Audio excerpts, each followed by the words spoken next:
Bienvenido a Retail Podcast. Crece en el mundo del e-commerce con información actualizada, experiencias y secretos de actores claves del retail. Todo lo que necesitas saber sobre guías efectivas, prácticas e inmediatas lo encuentras aquí de primera línea. Hola a todos, soy Patricio Mancilla, CEO de Retail Compass, y les doy la bienvenida a un nuevo episodio de Retail Podcast, un espacio de conversación que gira en torno a los desafíos y a las oportunidades relacionadas al desarrollo de la venta online en Latinoamérica. Para esto, cada 2 semanas aproximadamente nos juntamos con referentes de la industria del e-commerce en la región a conversar distendidamente, esa es la idea, sobre historias, tendencias y sobre todo una mirada de futuro respecto de cómo el canal digital va a seguir evolucionando. Hoy tengo el gusto de tener como invitada a Natalie Jacobs, consultora de e-commerce y docente, pero más que Natalie le gusta que digan Nati, ¿cierto? Nati, perdón. ¿Cómo estás, Nati? Muy bien, gracias. Sí, efectivamente, yo me lo puse así, vamos a hacerlo para más cortito. Muchas gracias, Pato, por la invitación. Estoy muy contenta de ser parte de esta iniciativa de Retail Compass. Creo que están promoviendo algo que es muy importante para todos los profesionales, que siempre tenemos que seguir creciendo y tenemos que seguir también educándonos porque esto cambia todos los días. Entonces, nada, solamente agregar a mi presentación para los que no me conocen que yo, soy consultora hace más de 13 años, vengo trabajando, ahora soy consultora, pero yo vengo del retail, formación en el retail, trabajé en distintas consultoras internacionales, en plataformas de e-commerce, entonces a mí me gusta describirme a mí misma como un pulpo medio extraño porque he trabajado también en varias áreas de las empresas, he trabajado con equipos comerciales, operaciones, tecnología, entonces desarrollo de proyectos, todo lo que sacan a producción en las páginas web, entonces al final una cosa medio extraña, pero que creo que espero de una opinión, un punto de vista distinto y valioso a justamente todo lo que ustedes quieren promover. No, perfecto. Y nosotros, de hecho, este año cumplimos 10 años, por lo tanto, si yo me retrotraigo a cuando nosotros comenzamos con Retail Compass, estábamos en una época donde el e-commerce estaba impulsándose, pero obviamente en una escala y en un conocimiento muy distinto de que lo entendemos hoy día, mucho más post-pandemia. Y si tú empezaste, por lo tanto, 3 años incluso antes de esa partida, entonces me imagino que cuando tú comenzaste a meterte en temas de e-commerce y quizás incluso antes trabajando en empresas, das cuenta un poco de todo lo que ha sido la evolución de este canal en el tiempo. Entonces, quizás para partir, cuéntanos un poco de tu historia, un poquito más en detalle. ¿Cómo partiste en el tema de e-commerce? ¿Cómo llegaste a desarrollar carrera en el mundo del canal digital? Y si ya lo miras un poco en perspectiva hoy día, ¿cómo eso ha evolucionado principalmente? Después vamos a hablar de desafíos, después vamos a hablar de oportunidades. Hablemos ahora un poco de tu historia, de cómo nace un poco este interés por desarrollar una carrera en el canal digital. Bueno, hoy nació desde que yo estaba en la universidad. Yo soy ingeniero comercial de profesión, pero siempre me interesa un poco la tecnología. Creo que quizás un poco ligada por mi papá, que él es ingeniero informático, pero me interesó justamente cómo hacer negocios a través de la tecnología. Esto cuando en la universidad yo dije voy a hacer mi título en esto y no tenía nada de información. Como decís, tú estaba todo súper en pañales y tuve la suerte de que mi universidad existe en Chile y en Ecuador, entonces dije voy a hacer como un biparalelismo, un estudio con los dos países para ver justamente cómo está el desarrollo en diferentes partes de Latinoamérica. Y lo trabajé de la parte de e-business e e-commerce, o sea, no solamente la parte de transacciones de e-commerce, sino que solamente cómo se digitalizaban las empresas, básicamente que en ese tiempo no se hablaba de transformación digital, o sea, era una temática que nadie conocía, en ese entonces se hablaba de e-business. Y con decirte que partí estudiando todo con un libro sobre la burbuja del 2000, que fue lo único que pude conseguir, información en inglés en todas partes, y bueno, dije ya, bueno, voy y le doy. El tema es que me interesó tanto este tema que obviamente lo trabajé, hice mi título al respecto, y aprendí mucho de que tanto en ese momento, tanto en Chile como en Ecuador y en otros países de Latinoamérica, el tema estaba súper en pañales. Yo siempre hago esta pregunta, que esto voy a mandarme como un dato curioso. Siempre hago esta pregunta como a mis alumnos que son como personas que están trabajando, adultos, pero yo también trabajo con gente de pregrado, ya que están en la universidad, son jóvenes. Y siempre les pregunto, ¿cuándo creen que se lanzó el primer sitio web en Chile como tienda e-commerce así propiamente tal? Y la verdad, fíjate que en general nosotros como los más millennial, por decirlo así, tenemos una percepción de que esto pasó a posteriori y la gente más joven siempre como que tiende como a chuntarle más, como que siempre tiende a decir así como, en el 2000, no sé qué, como que para ellos es algo como tan nativo que para ellos como que ya existe hace mucho tiempo. En cambio Claro, y que siempre nosotros como existió con ellos millennials, en el fondo, siempre probablemente. existió Claro. con ellos, claro. En cambio nosotros como millennials lo vemos como así, como evolucionando. Yo lo encuentro siempre muy interesante, lo menciono porque digo, wow, o sea que lo que nosotros hemos vivido para ellos se vuelve tan nativo que al final también es un desafío de cómo nosotros también mantenemos esa percepción, ¿cierto? Porque ellos son los consumidores nuevos, qué sé yo, ¿cierto? Bueno, en fin, en base a eso, como me metí en ese tema, empecé a postular obviamente a puros trabajos de ese estilo, donde básicamente yo sentía que había muchas vacantes y muy poca gente interesada. Entonces, la verdad es que se me abrieron muchas oportunidades. Yo decidí entrar al retail, trabajé en falabella.com primero para aprender muchísimo y siendo una de las empresas primeras que abordaron este tema de manera, bueno, obviamente público, con su marca, siendo muy audaces, ¿cierto?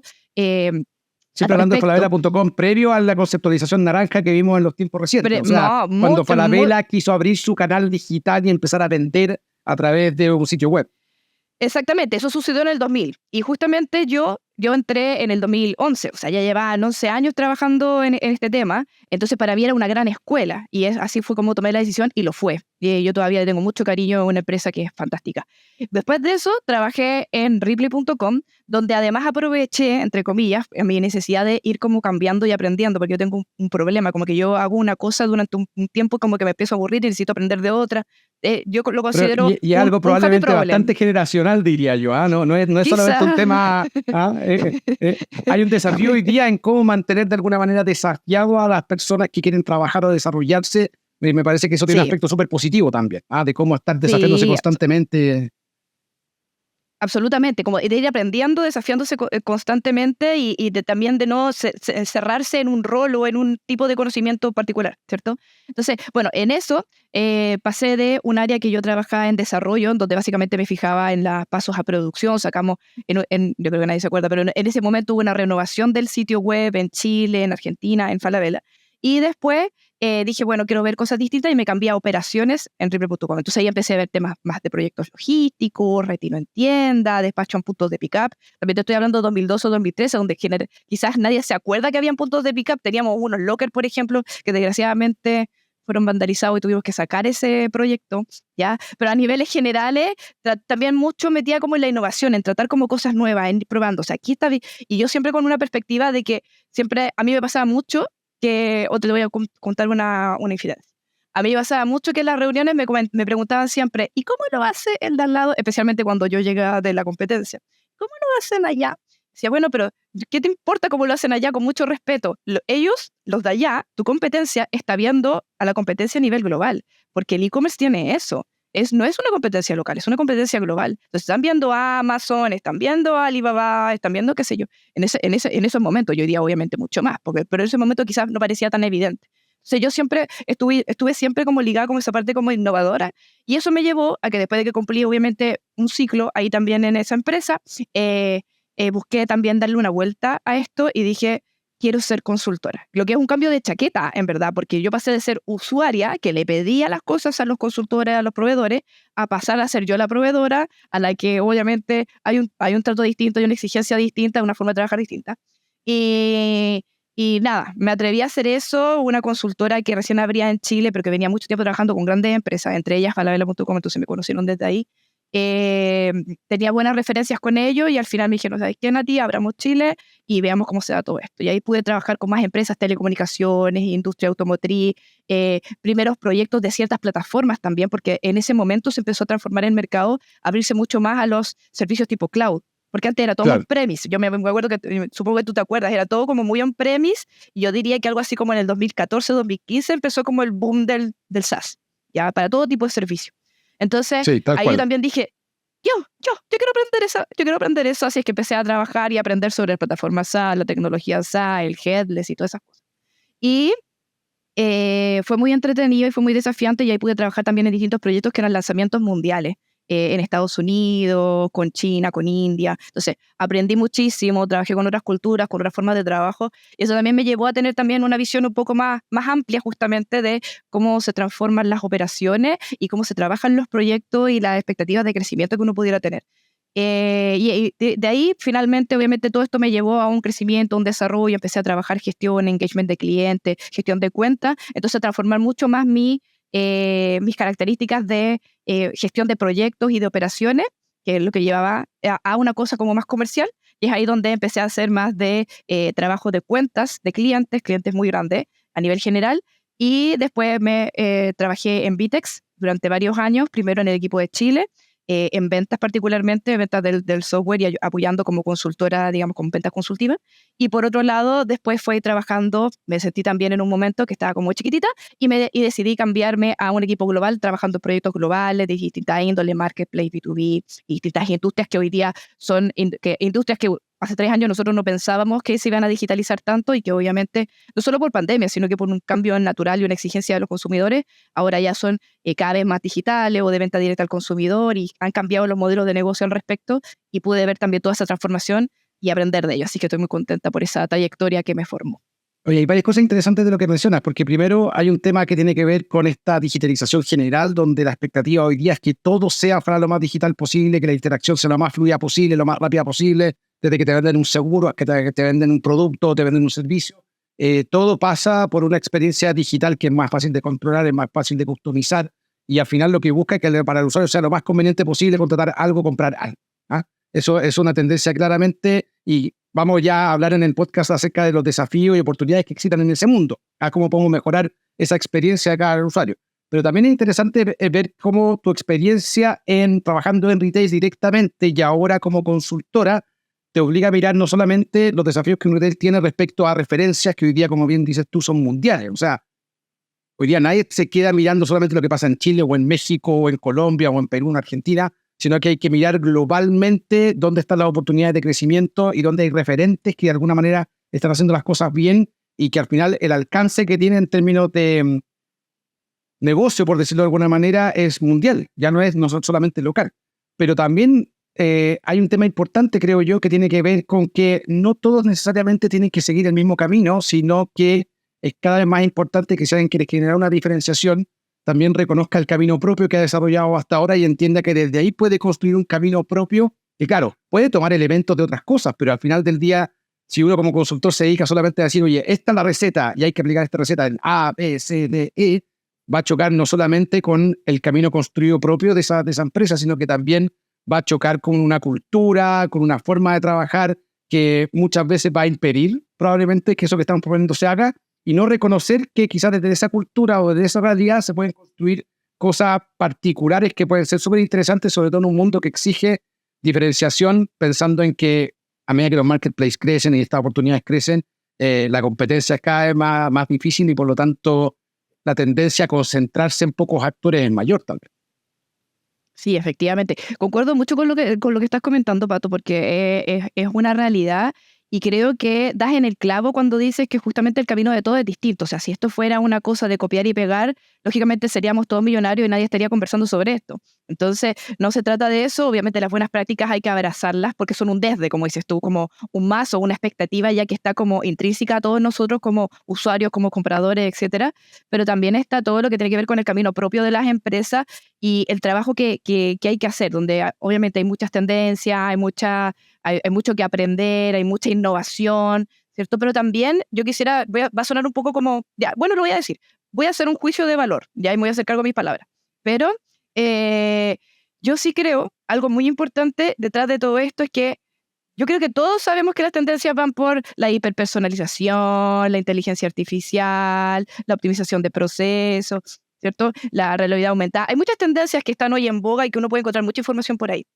Sin embargo, yo creo que una de las grandes dificultades que pueden experimentar las empresas, y por lo menos lo que yo he visto, tanto estando dentro como consultora también, es que los trabajos, digamos, algo así como higiénicos, se dejan un poco de lado. Entonces, muchas veces pasa que no estamos realmente como mirando las métricas o analizando los datos que tenemos anteriormente con respecto al comportamiento del cliente, a nuestras ventas, a nuestros productos, qué sé yo, sino que básicamente vamos por estas tendencias, buscando también ser innovadores, llevar a cabo, responder obviamente a las expectativas de los que están arriba, que es muy normal, lógicamente, pero también pasa que nos perdemos en el camino en ese camino de buscar eso como de ir rápido en el día a día y no realmente ver atrás o ver quizás cosas que son relevantes para la experiencia de usuario, por ejemplo, pero que no estamos haciéndonos cargo o que no estamos revisando y que muchas veces las métricas no lo dicen y cuando uno las ve y las profundiza y las analiza,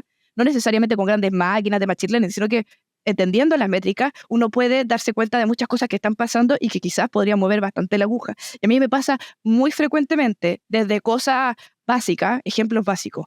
Se hace toda una campaña de envío gratis, se hace la publicidad al respecto, se pagan los ads y todo, pero eso realmente no está bien cargado como promoción en la página web. Entonces, el cliente entra con una promesa y llega a la página y no siempre funciona o no era para todos los productos o no fue claro o no se cargó o ya expiró, pero la campaña sigue corriendo. Distintas cosas que en el día a día, que yo considero que son higiénicas, como te digo, que al final pueden estar como retrasando esta experiencia. Y que eso se suma, o que debería ir de la mano con esta parte como innovadora que dices tú, o propia de cada empresa, de cómo genero valor adicional. Porque hay distintas formas de generar más ingresos, ¿cierto? Una es generando más venta, la otra es optimizando los costos, que es un poco a lo que quiero indagar un poco yo, o sugiero que indaguemos un poco más, y la otra es rentabilizando mejor al cliente, que también tiene que ver con esto, cómo generamos lealtad, engagement y recurrencia del cliente, en vez de siempre estar gastando dinero en clientes nuevos, que es un gran desafío que encuentro yo, que especialmente tiene el retail. No, y ahí toca un punto que es bien relevante, quizás ahí nos podríamos desviar mucho rato, digamos, conversando de esto, pero efectivamente yo veo que hay una pulsión general en tratar de hacer muchas cosas a la vez, que no necesariamente son los mismos focos, y cuando tienes equipos, sobre todo chicos, que tratan de hacer muchas cosas a la vez, terminas obviamente poniendo foco en una cosa en desmedro de otra, a costa de otra. Cuando la realidad, lo ideal sería tratar de tener equipos que se concentren en una cosa en particular en forma complementaria y no a costa del otro.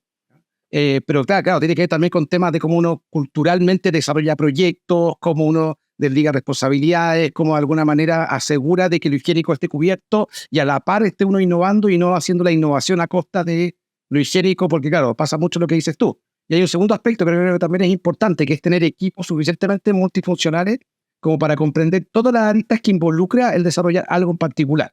Porque como bien dices tú en el caso del ejemplo de los ads, si yo tengo un equipo de ads separado del equipo que está desarrollando la campaña, entonces voy a tener claramente una desconexión que va a hacer que se produzcan cosas como las que tú describes. En cambio, si ese equipo de ads, estoy simplificando, estuviera integrado en ese equipo desde el principio, claro, todo lo que vamos a hacer respecto a la campaña estaría considerado y por lo tanto tendría más posibilidades de ser visibilizado antes de y evitar ese error a posteriori. Los equipos igual pueden cometer errores, todos cometemos errores, todos podemos tener equivocaciones y demás, pero el problema es cuando se empiezan a generar estos silos o estos equipos independientes que al final no comparten información, no porque no quieran, sino porque la lógica en que operan no está facilitado el tema de dar visibilidad y por lo tanto eso hace que campañas que podían ser fantásticas terminan operando, o sea, al 50%, al 70% y finalmente no generando el impacto que se deseaba, desechándose no porque no fueran buenas ideas, sino porque fueron mal ejecutadas. Y eso yo creo que es un desafío bien grande. Es difícil como darle esa causa porque tú al final lo que ves son métricas, ¿cierto? Los clics que se hicieron, las conversiones que hubieron, etcétera, y no necesariamente estás analizando cuál fue el proceso, cuál fue la navegación para poder decir esa campaña no funcionó o no funcionó como esperábamos. Entonces, también, de alguna manera, como mancha, entre comillas, los resultados por no hacer esta unión de ideas. Estoy muy de acuerdo contigo. Oye, metamos entonces en desafío y soluciones, porque yo creo que aquí han salido varias cosas como un poco en la superficie, pero si pudiéramos indagar en un par, cosas que se te ocurran que con la experiencia que has acumulado les podrían ayudar a nuestros auditores como a mirar con más atención cuando estamos hablando de personas que trabajan en empresas o son dueñas de empresas que venden online. Tú me imagino que ya conoces mucho de errores, digamos, oportunidades que has detectado en la industria a lo largo de tu experiencia y lo que has visto también en general.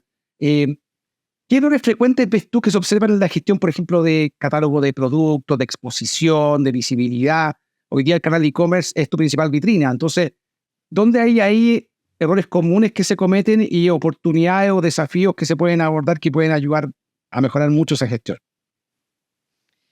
Mira, hay varios, pero yo diría que una de las cosas como más importantes es también entender el flujo que hacen los clientes para llegar a nuestro sitio, ¿ya? Siempre que hablamos de esta cotización, en que hay mucha competencia hoy en día, en que hay muchas personas, muchas empresas vendiendo lo mismo que uno o productos muy similares, y por lo tanto una cosa que pasa mucho, y esto también lo hablé en otro podcast sobre justamente cómo se comporta la generación Z, que es la generación de ahora, los jóvenes de ahora, donde justamente no pasan un funnel de marketing regular de awareness, consideration, sino que en realidad están constantemente, y todos estamos constantemente siendo bombardeados de información, ¿cierto? De tener toda esta perspectiva. Entonces, es vital que las empresas partan por la base de tener una buena página de producto.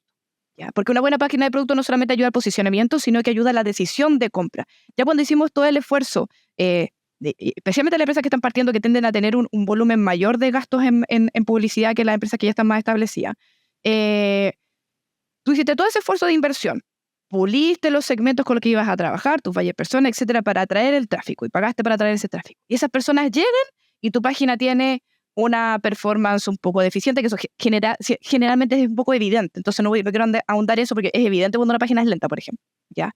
Pero no es evidente cuando una PDP no es tan buena. Entonces, a mí me pasa mucho que en general no se dan cuenta de esto. Y me pasa mucho también cuando mentoreo a emprendedores o empresas que están obviamente en etapas de crecimiento, de que yo les digo, pero ¿se han dado cuenta que su PDP no me dice nada? O que es, por ejemplo, muy emocional y no tiene ninguna descripción técnica. Y yo, Claro, yo le puse un nombre a esto, Pato. Ajá. Le puse el problema de la toalla. Y me pasó porque me pasaba en el retail.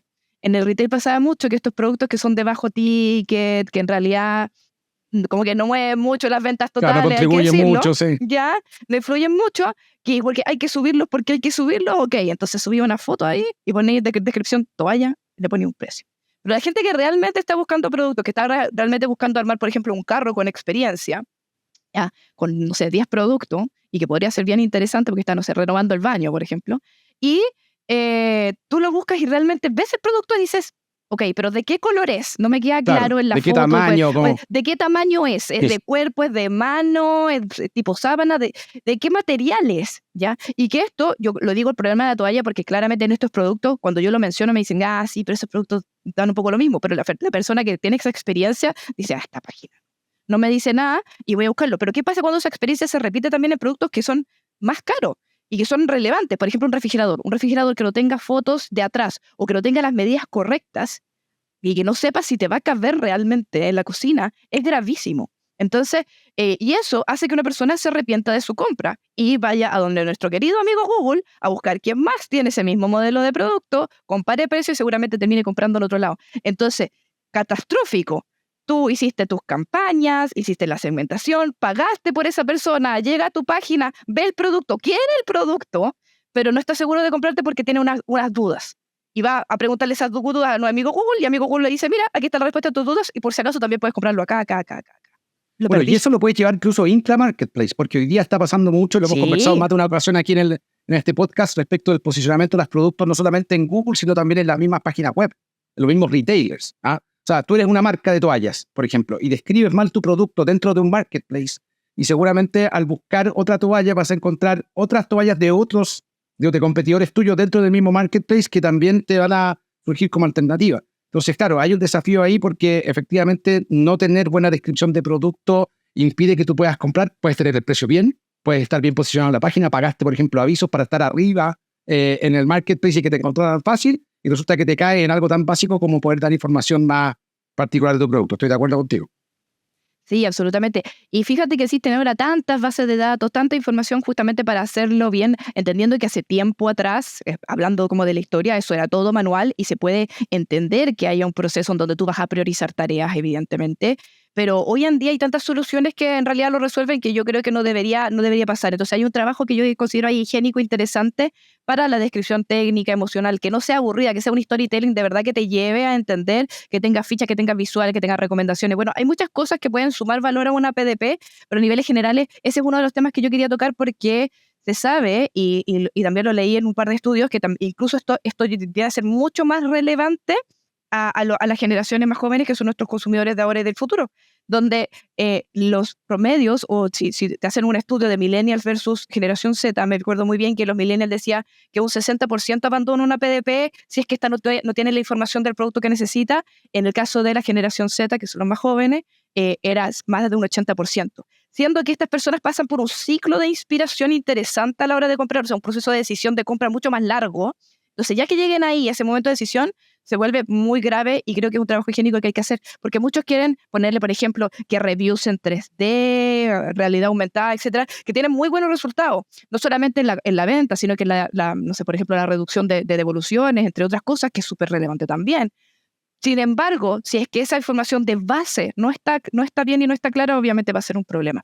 Y eso pasa también con el tema del stock, que es otro tema bien interesante, porque el Dale. stock, más allá de la gestión logística, el tenerlo en una PDP, por ejemplo, o en procesos anteriores donde efectivamente mucha gente que no sabe, que no vive de esto, ¿cierto? Que no es parte de este mundo, se queja conmigo y me dice, ¿por qué siempre que estoy comprando aquí agregué el producto al carro, pasé 2 horas buscando el producto, lo agregué al carro, voy a pagar y me dice, es que no lo tengo?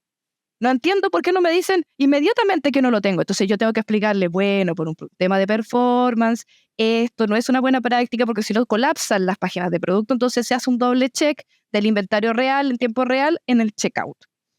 Entonces, y eso es normal, ¿cierto? Pero hoy en día hay tanta tecnología, yo he visto unos usos de inteligencia artificial para modelos predictivos, por ejemplo, de stock, que analizan el comportamiento de stock de producto durante el tiempo y con eso establecen stock de seguridad o, por ejemplo, establecen el inventario ficticio que pudiera haber detrás del producto de acuerdo a su comportamiento. Y con eso puedes, por ejemplo, mostrar la cantidad de unidades que hay del producto en el momento que la persona está navegando una PDP y poder volver a validarlo, y la verdad es que tiene un porcentaje de error bajísimo, menos del 3%.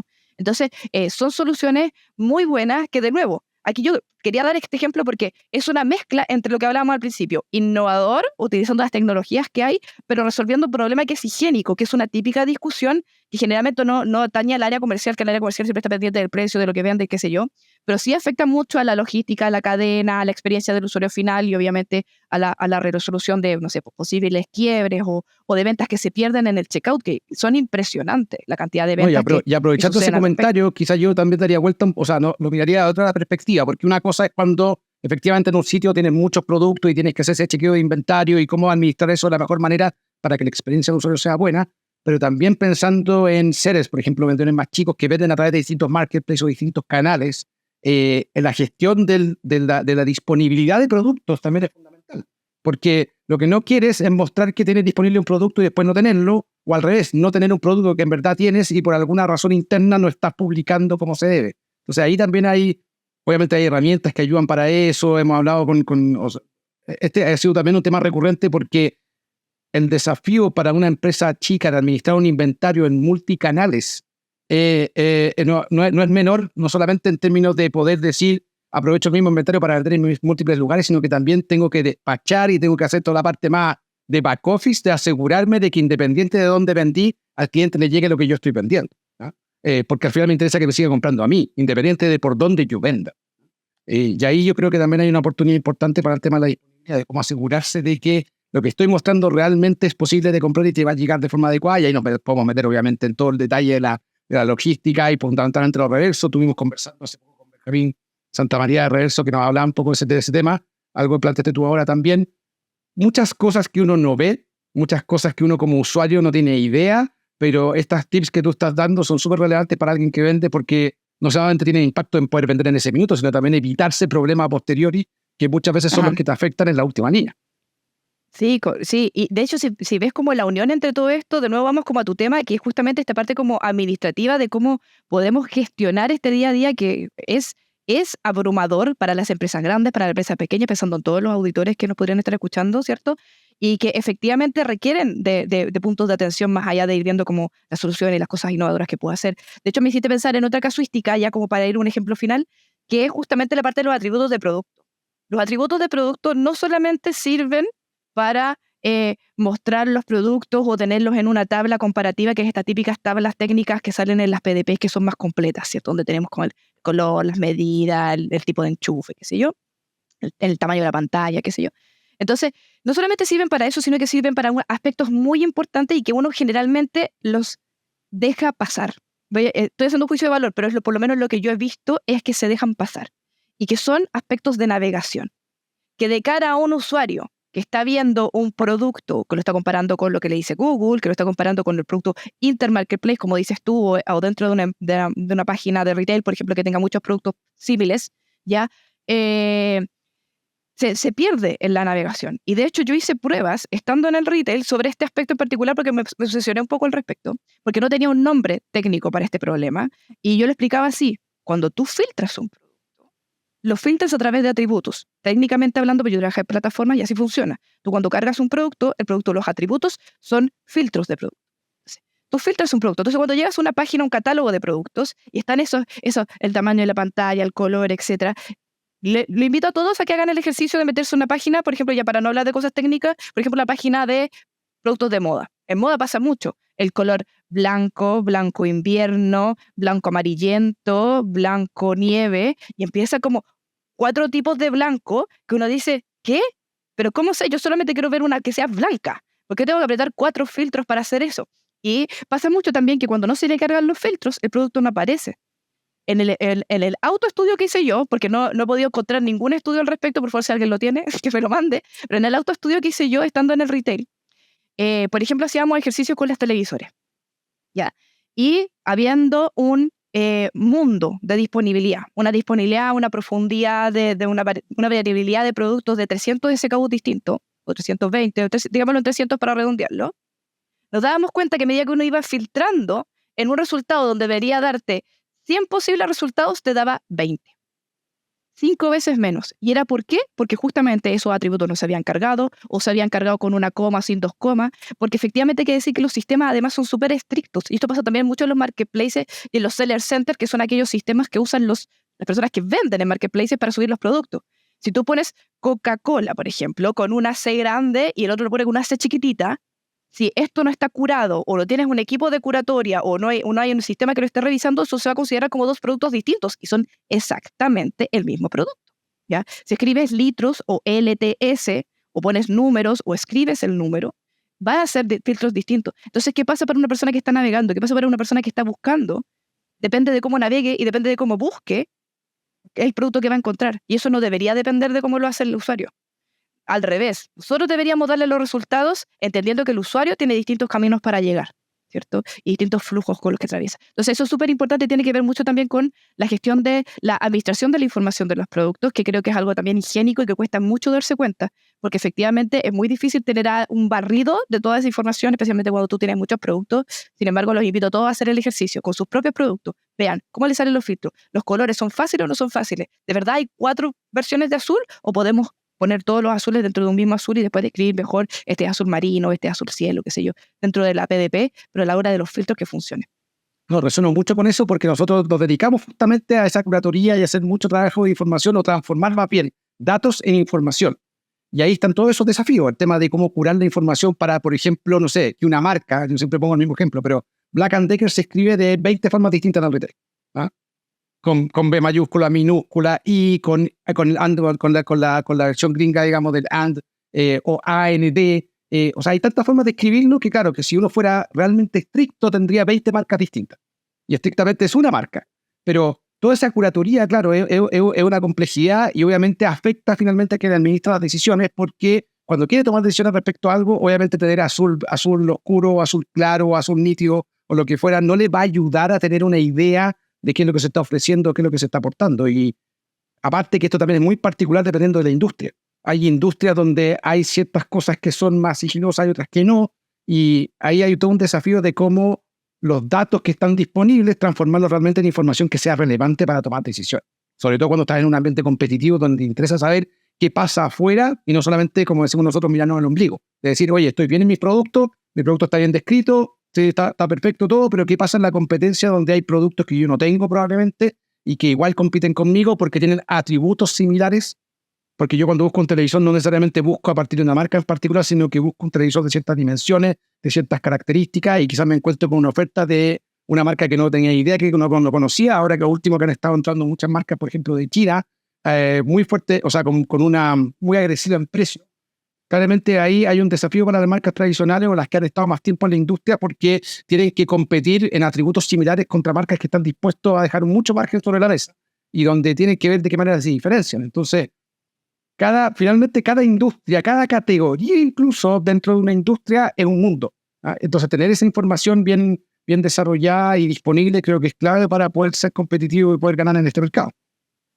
Sí, absolutamente. Se entiende que hay desafíos también que tienen que ver con la gestión de la categoría. De repente hay mucha información que viene de los proveedores. Para los que trabajan en comercial pasa mucho eso. De repente el estar populando información de los productos es un trabajo que es difícil de lograr, pero existen en el fondo esas herramientas para lograrlo. Y bueno, no solamente quería quedarte porque para mí esa trabajos higiénicos de verdad puede mover mucho la aguja. Si tú piensas como en el flujo de compra de una persona, a niveles generales se habla que las tasas de agregar al carro no son nunca superiores a un 15%. O sea, las personas que llegaron hasta tu PDP no son nunca el 15% de las que agregan al carro. Es como que el que lo hace genial tiene un 15%.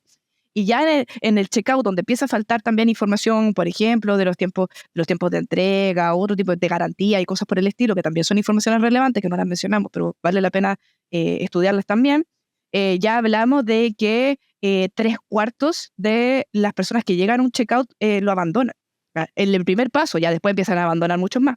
Entonces, ¿cómo evitar justamente esto y cómo trabajarlo? Bueno, primero, para mí, entendiendo los datos, entendiendo qué es lo que está pasando. Si yo sé que ya hay un cierto abandono en ciertos pasos, revisarlo, tener estas métricas súper presentes. O sea, pensar solamente, voy a hacer una crítica aquí, pero pensar solamente en la tasa de conversión, en el ticket promedio, en cuántas unidades se vendieron, etcétera, efectivamente te entrega una visión muy comercial y muy fuerte, pero te hace perder este seguimiento de la experiencia del cliente. Entonces, lo mejor es siempre ir midiendo en cada uno de los pasos, estar estableciéndolo para llegar a justamente a estos resultados que en realidad pudieras, en el mejor de los casos, tener un 30% de agregar al carro que se ha visto en muy buenas prácticas al respecto, con muy buena información, ¿cierto? Y por supuesto ya de ahí adelante tener una mucho mejor conversión. Sí, no necesariamente la conversión se mejora trayendo más tráfico. Ese es como lo que quiero decir, ¿ya? Sino que justamente haciendo estos trabajos como higiénicos de base, puedes ya mejorar esos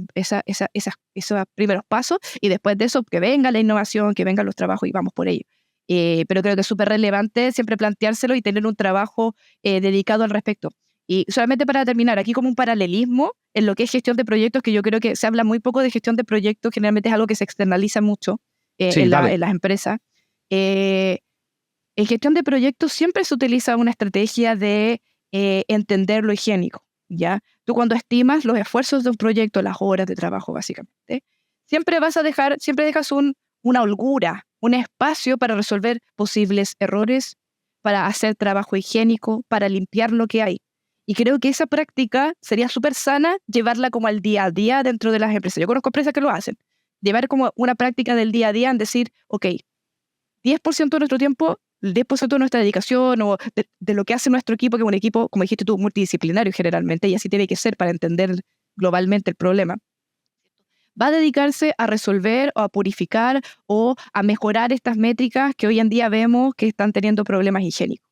Y eso es súper sano, así que la invitación es a llevar un poco esa estrategia de gestión de metodología ágil, porque al final del día todas las empresas que hacen e-commerce se están transformando en empresas de proyecto, están transformando en empresas de tecnología, en algún momento u otro, unas antes, otras después, pero eso va para allá porque justamente lleva esta evolución constante que uno tiene que tener y este ojo bien abierto que tiene que tener siempre requiere de eso.